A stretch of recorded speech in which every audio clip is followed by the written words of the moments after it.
Buenos dias, buenos tardes, buenas noches mga amigos, mga amigas. Magandang araw po sa inyong lahat. Ako po ang inyong lingkod, Attorney Rene Bueno.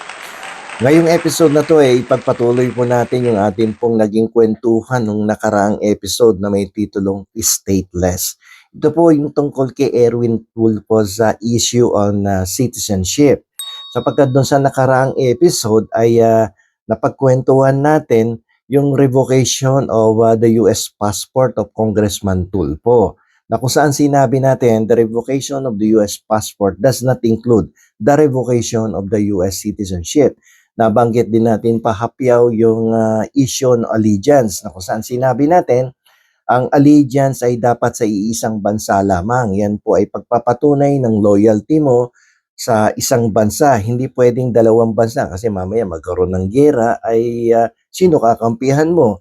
No, dapat iisa lamang ang iyong allegiance. At yung allegiance na yan ay formal na sinasabi yan sa US government, lalong-lalo na kapag ikaw ay maglilingkod sa US Army o kaya dati kang Filipino citizen or foreign national, nag-apply ka ng US citizenship, ay dinideklara mo yung oath of allegiance. Yan ay pinipirmahan at sumusumpa ka sa US government official na ang iyong loyalty, ang iyong puso at damdamin ay nakatutok lamang sa US government. So dahil dyan ay dito sa episode na to ay ituloy natin ang ating kwentuhan na kung saan this time we will compare the case of Congressman Erwin Tulfo to that case of a former uh, grandmaster sa chess na si Bobby Fischer. Si Bobby Fischer po ay ipinanganak sa Amerika sa isang Amerikana sa Missouri, USA. At ang kanyang tatay ay isang German. No? So, birthright, no? Citizenship ang kanyang kategorya. Ibig sabihin, pinanganak doon sa Amerika na hindi na kailangang mag-perform ng isang action upang i-formalize ang kanyang US citizenship. Kasi kahit anong mangyari, pag doon ka pinanganak, US citizen ka na without performing any act to acquire the US citizenship. Sa kaso kasi ni Erwin Tulfo, ang premise kasi natin dito ay nung siya ay nag-apply na US Army, ang premise natin dito hindi niya ginamit yung kanyang fake birth certificate kasi napakahirap po talagang mag-apply ng US Army at kung ikaw yung magsusumite ng isang fake birth certificate ay dadaan ka sa mabusising proseso. Magkakaroon ng multiple verification, multiple validation of all the documents that you will submit to the USCIS at sa other government agency bago ka mabigyan ng acceptance sa US Army. At sa US Army, bago ka di matanggap dyan, dapat it's either you are a US citizen or permanent resident ka dyan, yung tinatawag na green card holder or immigrant visa holder ka na.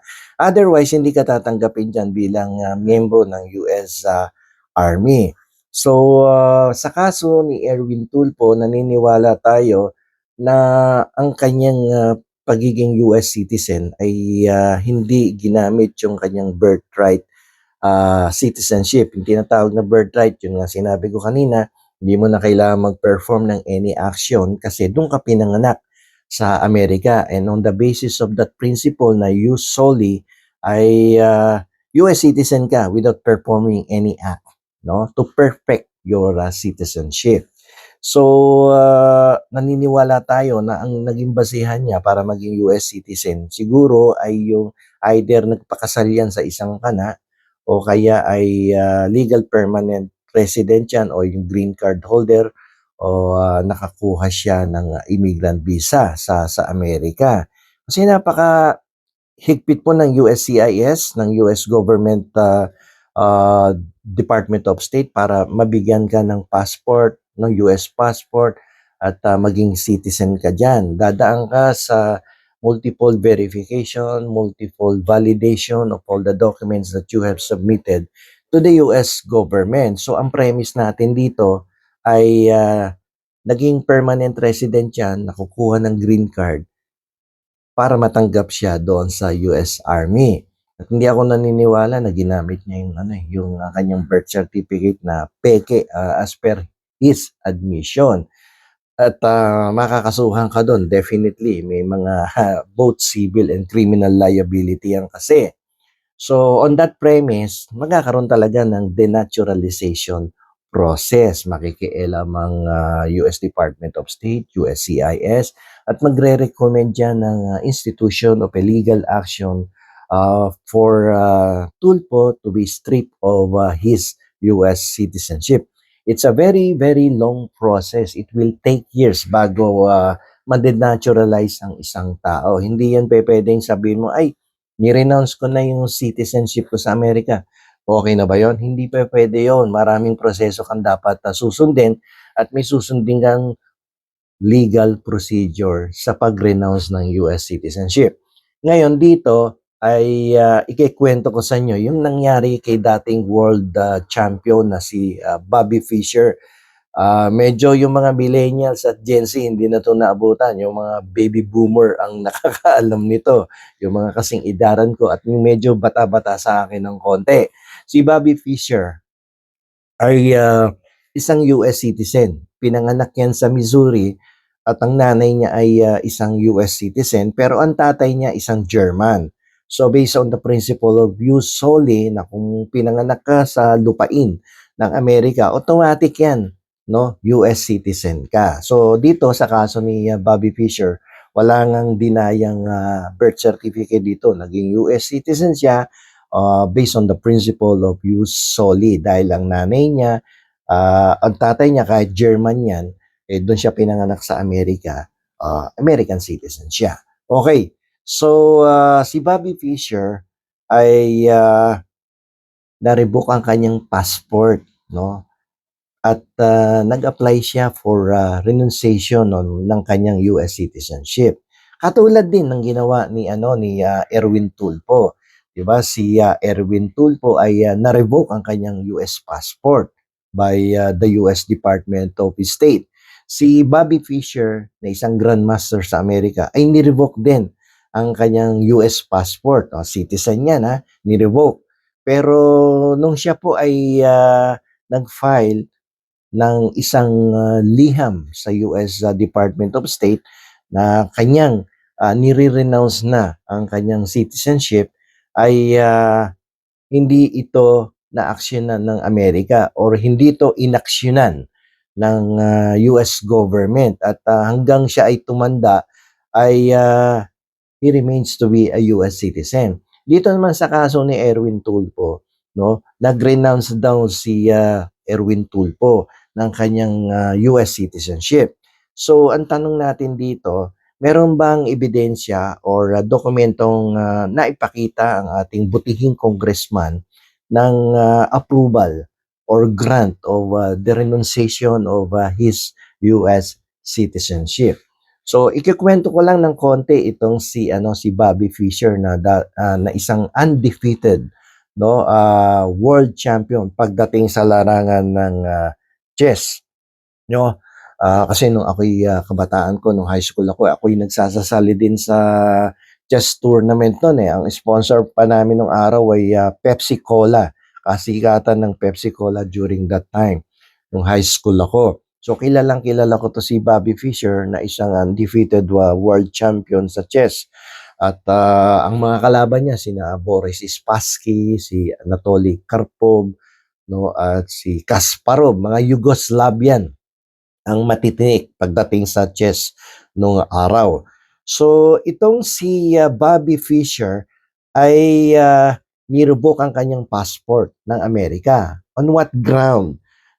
Na-revoke ang kanyang passport because he violated a US policy na kung saan kasi nagkaroon ng embargo, trade embargo against Yugoslavia at that time.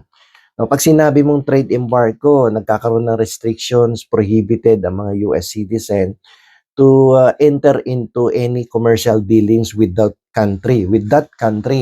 So, hindi ka dapat makikipag-deal sa Yugoslavia during that time kasi may trade embargo nga. So, kaya lang, ginawa kasi ni Bobby Fischer in order to have this rematch with Boris Spassky, no? Rematch ng kanilang 1972 championship, no, sa Yugoslavia, ay nakipag-rematch nga siya noong 1992 kay Boris Spassky. Ang deal doon is that whoever will emerge as the winner will earn this $5 million.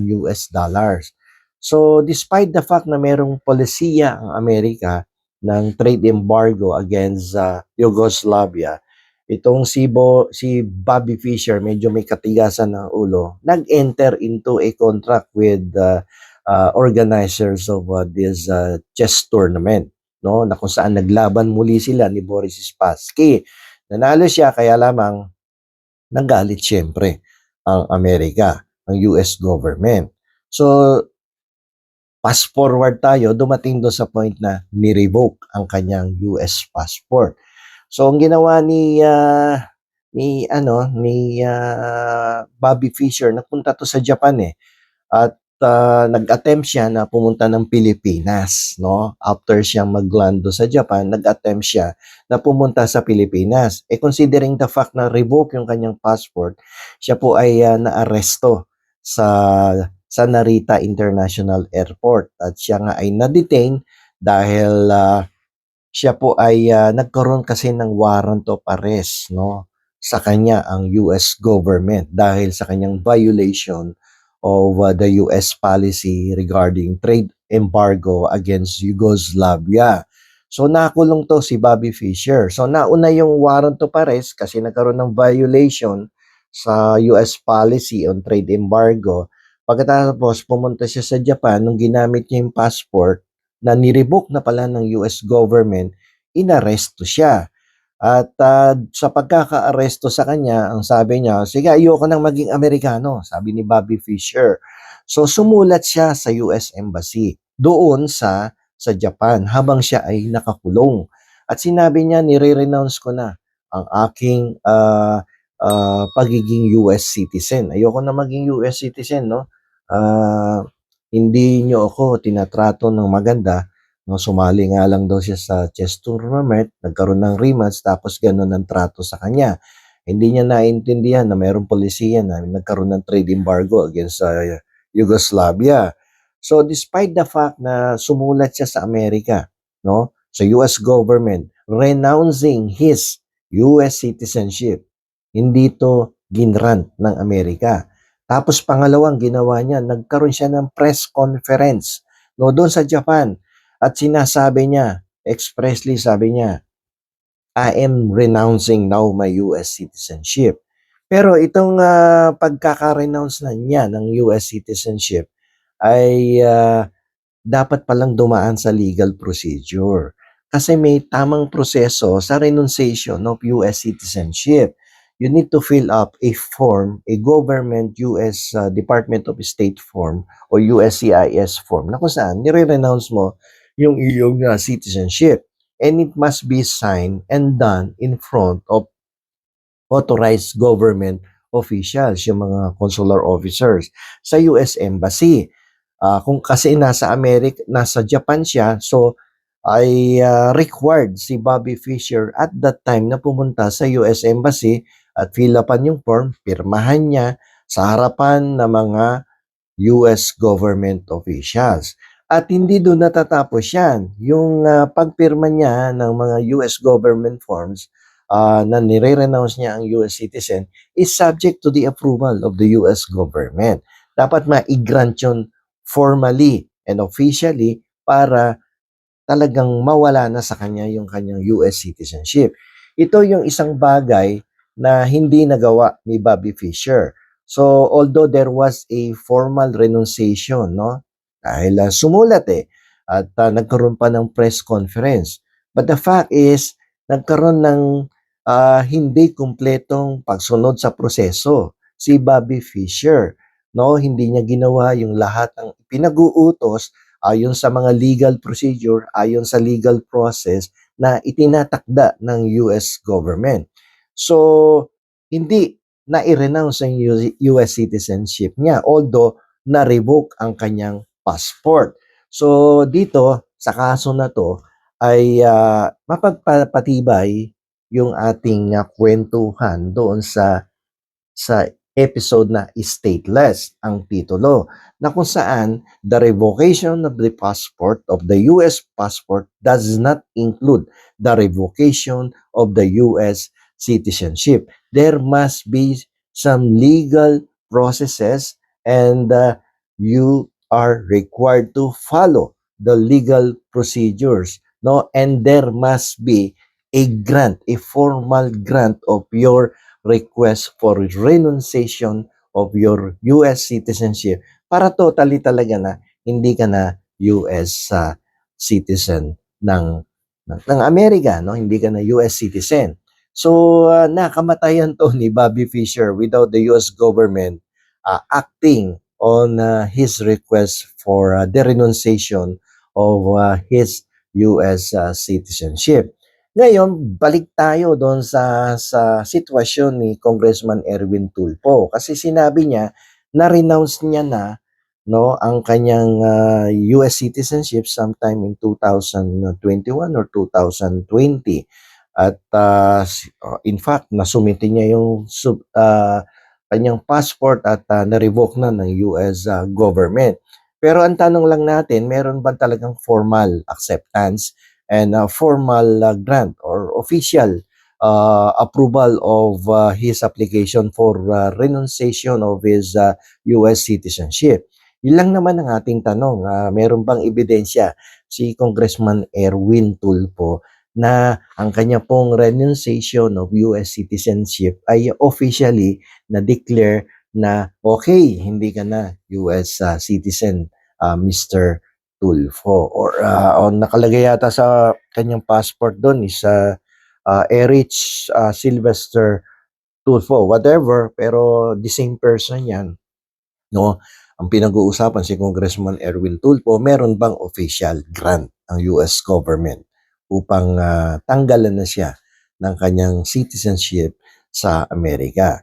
So masyado kasing complex tong sitwasyon ni Erwin Tulfo at naharap siya sa isang masalimuot na proseso na dapat ay kinuha niya yung official declaration na siya ay hindi na US citizen. At kung meron man yon, siguro it's about time on the part of Congressman Erwin Tulfo to tell to the public na officially hindi ka US citizen na, pakita mo lang naman yung yung grant ng US government katulad nung ginagawa sa iba pang mga US citizen na nag-renounce ng kanilang citizenship. Otherwise, until now, US citizen ka pa rin. If there is no official declaration or official act on the part of the US government declaring you na hindi ka na citizen ng kanilang bansa, you will remain as a US citizen. Kasi yung revocation ng passport mo, it does not include revocation of your US citizenship.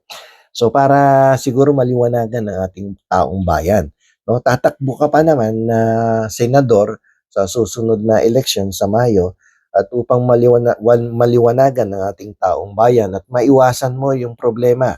Kasi ito ay merong malakas na impact sa iyong kandidatura bilang senador.